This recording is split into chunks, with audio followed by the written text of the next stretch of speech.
What up, beautiful people? It's your boy Nate Jackson, and this is a show that is frankly untitled, but I do know that it's daily. And frankly, I don't know if it's daily, so we're just going to call it a lot, because you're going to get a lot. My intention is to hit this thing every Monday, Tuesday, Wednesday, and Thursday, and you get a little something. So buckle up. You're about to get 22 hot minutes.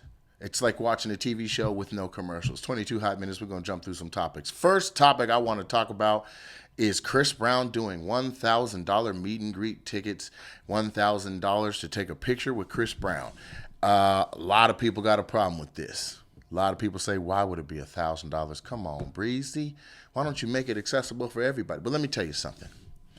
I feel like people that find the value in a meet and greet ticket, they're the ones that said how much it should cost. We can listen to it and feel a way about it being $1,000, but unless you are a super fan and you hear $1,000 to meet him and to be in the same space as him for a certain amount of time, taking pictures and having a conversation and saying things you've been wanting to say since you were a little child, I would say a little girl, because all the pictures I saw were girls, then how can we judge?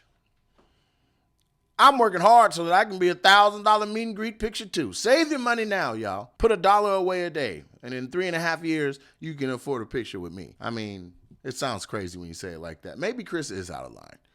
But what I will say is the people that did pay, it looked like they got their money's worth. If you look at some of the pictures, these people paid $1,000 to take a picture with Chris Brown that looked like they've been boyfriend and girlfriend for 10 years. And in their mind, they have. That's why the $1,000 is a reasonable thing to charge, because in their mind, these girls listen to these albums. They think he's singing about them. They don't care about relationships he posts. They don't care about drama he's been in. They're like, that is my husband. Wherever town they're in, wherever city they're at, they are in love with every little skinny light-skinned dude with tattoos, because he looks kind of like Chris Brown. So Chris Brown says, hey, man, I'm coming to your town. I'm going to perform. I'm going to do my thing. He's up there doing backflips. He's hooping. He's doing his thing to the fullest. And then he charges $1,000 for people to meet him. People broke that bread. Now, here's where I would have an issue. If my girlfriend was like, I'm about to spend $1,000 to go take a picture with Chris Brown, I'd be like, what you're not going to do is what you just said. We can go get a cutout. We can go put a cardboard cutout up, and you can take a picture next to that. We can get a giant Chris Brown sticker, probably $65, $70. $1,000. You talking one luxury car note, two regular type of car notes? That's a lot of money. For $1,000, I don't know the female artist that I would pay to go see. And if there was one, I'm going to need a hand job. And you could say what you want to say about that, but for $1,000, something else got to happen. It can't just be, I'm just been such a wonderful fan of yours and I love your work, Sierra. I've been following you ever since you first twerked and you dropped it down and you held it down, and then you did such wonderful music, Sierra. I'm such a fan. And she's like, bet, this is my Cash App and there's the door. That's how much time you get. You've got to be worth it. If I'm going to take a picture, let's say it's Beyonce. I like Beyonce. Matter of fact, when she was in Fighting Temptations, Beyonce had a note that she hit when the rest of the choir was about to get ran up out of the prison, and it gave me goosebumps. I remember playing it back over and over and over again. The other guys in the choir started singing, and the prisoners were throwing biscuits at them, and then Beyonce opened up, and she hit a note so crazy. And this was back when Beyonce was still, in the group and just now starting to figure out if she was going to break out. So it wasn't like Queen Beyonce that we have now. Mind you, she's been a queen the entire time. I get it. I'm not saying that. But let's just go back in time, and we know there's been an evolution of Beyonce. This is when Beyonce was in Fighting Temptations. You go look, you can see she wore her hair a certain way. She looked a little less kept. Not unkept, but a little less kept. And this was that age of Beyonce. But she hit a note so golden it sent goosebumps all up and down my arms, and I ran it back 10, 20 times. Swing low.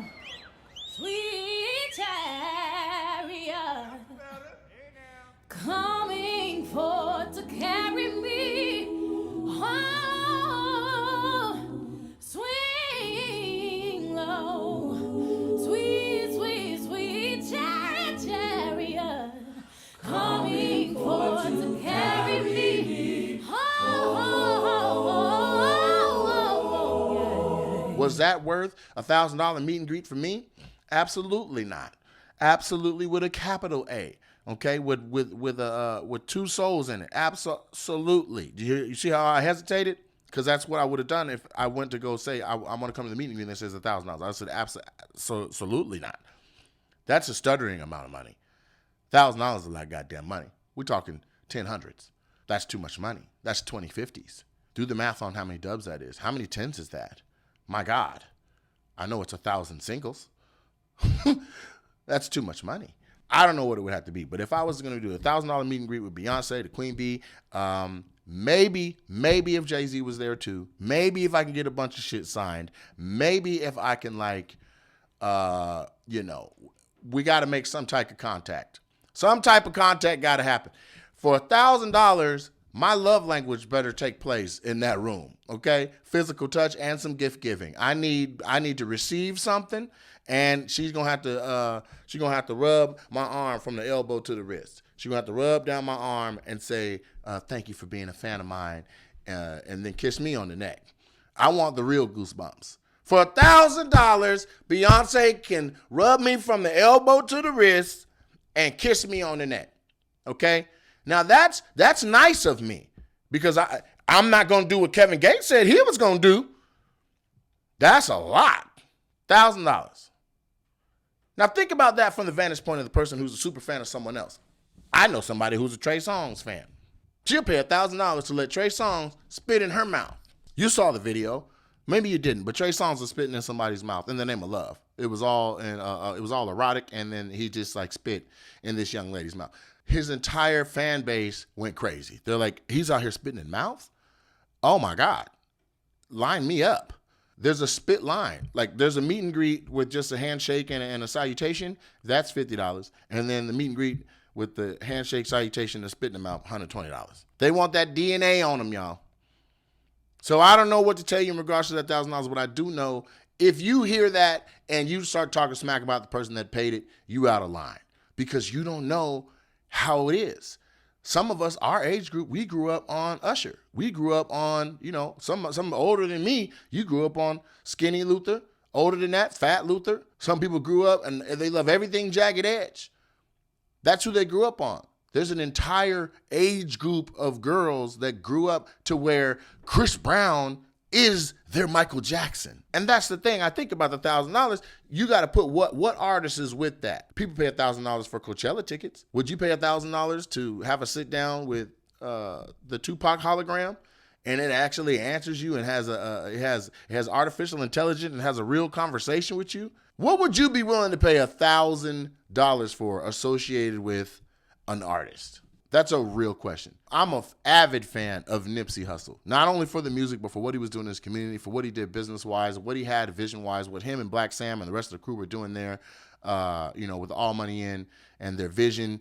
And I think that might be something that I say maybe $1,000 for me. But I would know the $1,000 is going to that cause or that community or to that thing. Just to paper up somebody who's already papered, I don't know if that's the best use of my $1,000. But that's neither here nor there. Chris Brown charged $1,000 for his meet and greet and got it. And I want you to look at these pictures. They're hugged up. They're all booed up. They're hugging. They feel his warmth. So good for Chris. I'll tell you this. We had T.I. at the club this week. It was $100 for the meet and greet. And it was $80 if they did in advance, $100 if they did at the door. Somebody posted on their Instagram the picture that they took with T.I. and the meet and greet. Said, I've loved them ever since he first started rapping. I have every one of his albums. They said he looked good, he felt good, he smelled good, and it was worth it. Now, if I can use 3 of my 5 senses during my meet and greet, maybe that's where I say, you know what, I'm down for the $1,000. If I can look at Beyonce, smell Beyonce, touch Beyonce, maybe that's what it is. I don't know. I might need a taste or two. I'd be honest with you. $1,000 is a lot of goddamn money. That is a lot of money. Chris Brown's there, Michael Jackson, though, so they did it. Here's something else I saw that I thought was kind of interesting, and I think it's worth talking about, because people got to understand there's power in the word, right? Now, I'm not going to make this about God or Jesus Christ or the Holy Spirit, but I will say there was some irony that popped off that I thought was very, it's sad, and comedy comes from tragedy. So this is a tragedy that if you don't hear the irony in it and why it is funny, you may miss it. But if you do, then you're going to say that's sad, and you'll chuckle in your head a little bit. There's a rapper, okay, named Rolle. Rolle something. Hi, Rolle, Mr. Rolle, the Rolle. His name was Rolle Bands. Rolle Bands is a young rapper. And he went on his social media, I think he was on live or he was on Instagram story at 3:25 p.m. on a particular day. And he said, a lot of these niggas know where I live for real. And I sleep in peace. If niggas want smoke, I'm at my crib in 5 minutes. 5 minutes later at 3:30 p.m., he was shot once in the parking lot of his apartment complex. He was rushed to the hospital, but unfortunately he did not survive the complications of his injuries. Suspects are still at large. On one hand, it's like, brother, you asked for physical harm to happen to you at a particular location, at a particular time, and then it happened. And that's where I'll say, people, you got to watch what you say. You got to watch what you ask for. You got to watch what you put out into the universe.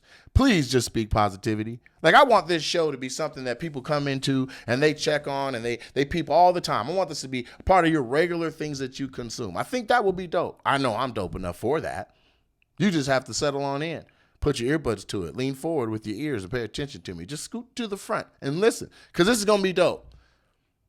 But for the people who are out here talking and putting negativity in the air, it can find you. Don't ask for something that you don't really want to see have happen. All the young rappers you out here talking with just ego, and then this kind of shit can happen. He said, I'll be home in 5 minutes. You know where I stay. And in 5 minutes, he was shot. And that's not the first time I heard that. I had frat brothers send me a video. We got a group chat. It's called the mob filter or something like that.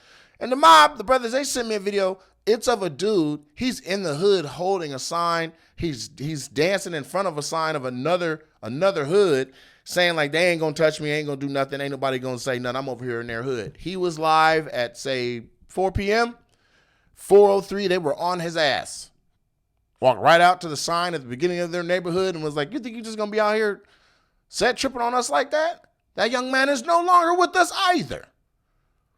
So all I can say for this story, if you're gonna take something with you from this, is don't put the negativity out there, because the negativity can find you, especially if you tell the negativity where you gonna be at and when. Rest in peace to Rolle Bands. In other news, Keke Palmer says she looks better than Halle Berry. Yes, it was a joke.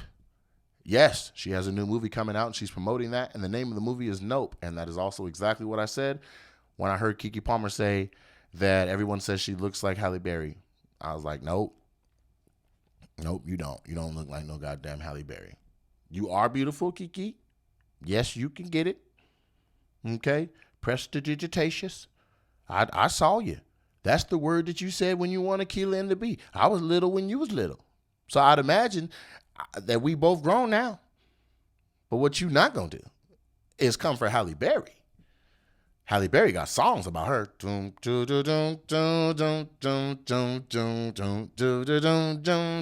Halle Berry, Halle Berry. I have yet to hear the Keke Palmer song. And I'm not saying it to knock you, because I promise you are gorgeous, my dark-skinned, beautiful chocolate queen. But that's a lot. She said, people say I look like Halle Berry. I look better than Halle Berry.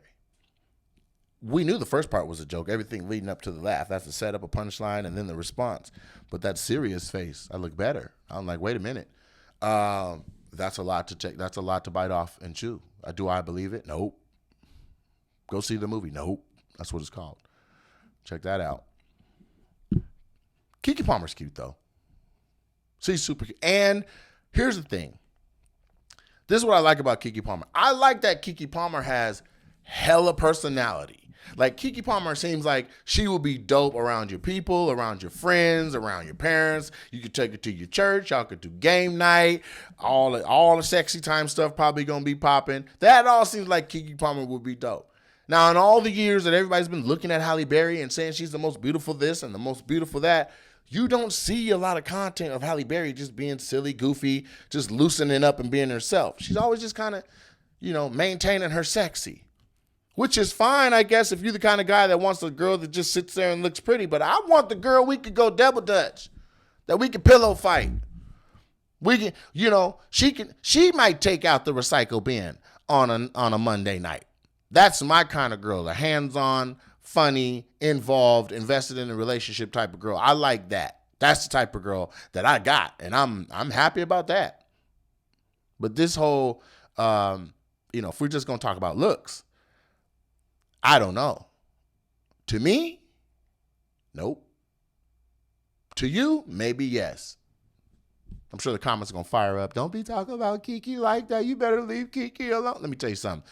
Let's say you're married for 2 years. You and your husband, you're just getting going, and things are going good, and then something happens, and he's got to be left alone in the room with 1 or 2 people. You want to leave your husband alone in the room with a horny-ass Halle Berry crawling around in there, black snake moaning? Or would you leave him in there with Keke? I don't want you, I don't want you, I don't want you. Which one do you think you're going to come back and your man is just sitting there and they laughing and maybe they playing Connect 4 and just talking about your relationship? Which one crawling across y'all bed butt naked you think your man can resist more? Keke Palmer or Halle Berry? Halle Berry's a lot of people's hall passes. Moving on, I saw another story in the news that said that the fastest selling car in America right now as of 2022 is called a Subaru CrossFit. This is a crossover hatchback Subaru car, and I just want to give kudos and a hip hip hooray to the lesbians. Y'all done ran it up. Y'all done bought enough Subarus to make it the #1 fast selling car in America. They can't keep them on the lot for more than 12 days. The lesbians are showing up with their partners and they are test driving these things, taking all the pocket knives out of their pocket and test driving these Subarus, and they are buying these things. This is the fastest selling car in 2022. A Subaru hatchback. I don't know a brother with one of these. This is a lesbian vehicle. Now, I'm not dragging anybody's community. My homegirl, Jayla, she got a nice Subaru. She got a little rack on the top of it. And she leads. She's leading the way in my area. They just gave her an award for her activity in the queer community. And I'm an outlier. We have the shows here. And when we have the shows, let me tell you something.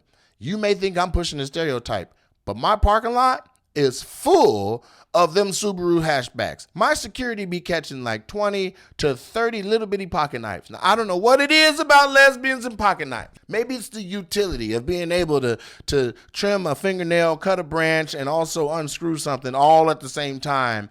But they be having pocket watches. And you know what else I know about lesbians? They go to bed early. Lesbians don't be out late. You ain't never been out at 2 a.m. walking out of the club and seeing just gaggles and groups of lesbians. You know why? Because they're in bed by 8:30, 9 o'clock. They got to get up early. They got DIY projects to do. They got hikes to go on. They got shit to do. Lesbians be living their life to the fullest. Have you ever gone on a trip that was planned by a lesbian? Let me tell you something. You talking about excursions and adventures and ATVs and zip line. You be like, can I just take a nap? They be like, shut your gay ass up. That's a ridiculous piece of content right there, Keela. I don't know if that one was gonna go, but I said it. It's out there. If they stick me with several pocket knives, you'll know what happened. If I come up missing people, the lesbians got me. Check with Jayla Waitche first. Okay? So yeah, shout out to Quilly Funny and that happens here at the Super Funny Comedy Club in Tacoma, Washington. Moving on to another story, I'll say this and then I'm gonna go. There's a man that went fishing in Cabo San Lucas with his wife, an angler from Lithuania. Okay, he went fishing with his wife and they caught a mysterious fish that had human teeth. Here's a little clip. We have fish. With human teeth. Oh my goodness. What kinds of fishes? I don't know. Fish looked like it had braces. Okay? Not only does it have human teeth, the fish got human lips. That's a black person mouth. Them is full black ass African diaspora survivor of the slave trade lips on this fish. This fish is just swimming around in the ocean, eating ribs and collard greens and shit underwater, and they done caught the fish. 2 big ass front teeth. So people went online and they saw the fish and it had a crazy pattern on its scales and it looked wild. So people who know about fish, they said that it's the bullseye puffer fish. We call it a bullseye because of the pattern on its back. The fish is actually beautiful. People were mad that the man was showing the fish the way he was showing it. He has another video. I went on his Facebook. I dug into it. He shows the video of him putting the fish back and the fish going back to the ocean and surviving just fine. Probably went to the dentist once he got back in the water. You know, I'm sure they got a dentist for that. They probably got an orca doing oral surgery just because both of them start with an OR. That's corny, but I said it. It's out there now. It's out there now. Orca whales doing oral surgery. What would you do if you bought a fish at the store and you went to fillet it and it had human teeth? No. You're not with that? But you're not gonna eat the teeth. I'm not gonna eat anything. You're not gonna eat no puffer fish with no human teeth? Never. Let me tell you something. The fish is extremely poisonous, and you have to know how to prepare it specifically. Like you have to drain like a poisonous, there's a pod inside of it. You have to cut out so that the poison doesn't go all through the skin and kill you when you eat it. But it's a delicacy. I've seen Africans and Asians preparing puffer fish in the particular way that it's a delicacy. It's delicious. People go to the restaurant and they say we have Wagyu beef. They say we have steaks here. We have stuffed. We have lamb chops. We have lamb flanks, and they go, no, I want the puffer fish. I want to risk my life on every bite of this fish with the teeth of a teenage white child stuffed into its face. And they choose that fish. There's a whole list of all kind of delicacies, and they're like, let me get the human mouthed fish, please. Please, let me get the human mouth fish. My thing is, what are the chefs doing back there? Huh? If I ordered a puffer fish and mine come out toothless, what are they doing in the kitchen? What, are you puffing yourself up? Huh? Puff it up? People be nasty. I don't know why we went there. But damn it, we did. That's today's show. See you tomorrow.